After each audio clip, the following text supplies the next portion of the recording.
पंतप्रधान नरेंद्र मोदी यांच्या आवाहनाला उपमुख्यमंत्री एकनाथ शिंदे यांनी प्रतिसाद दिलाय। एकनाथ शिंदे यांच्याकडून इलेक्ट्रिक कारचा वापर सुरू करण्यात आलाय। शिवसेनेचे मंत्री देखील आता इलेक्ट्रिक कार वापरतील। शिवसेनेच्या अनेक मंत्र्यांचे परदेश दौरे देखील रद्द करण्यात आलेत। आपल्या कृतीमधून थेट जनतेला संदेश जावा यासाठी शिवसेनेच्या मंत्र्यांकडून स्वतःपासूनच या अंमलबजावणीची सुरुवात करण्यात आली आहे।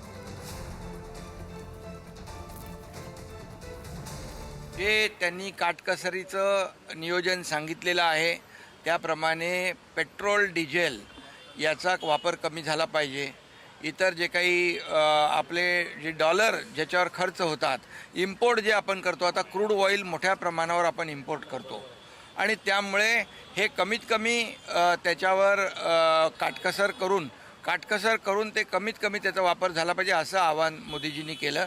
मी स्वतः प्रत्येक भारतीय नागरिकांनी हे स्वीकारलं पाहिजे। हे देशहितासाठी आहे आणि देशहित सर्वतोपरी आहे आणि मोदीजींनी नेहमी नेशन फर्स्ट हाच विचार केलेला आहे। आज मी स्वतः या ठिकाणी इलेक्ट्रिक व्हेकल जे आहे त्याचा वापर केलेला आहे आणि इतर ज्या काही गाडी ज्या माझ्या ताफ्यामध्ये ज्या आवश्यक सुरक्षेविषयक आवश्यक ज्या गाड्या आहेत तेवढ्याच गाड्या या माझ्या ताफ्यामध्ये राहतील आणि गाड्या देखील जेवढ्या कमी करता येतील तेवढ्या कमी केल्या जातील आणि इलेक्ट्रिक व्हेकलचा जास्तीत जास्त वापर आपण केला पाहिजे। त्याची सुरुवात मी केलेली आहे।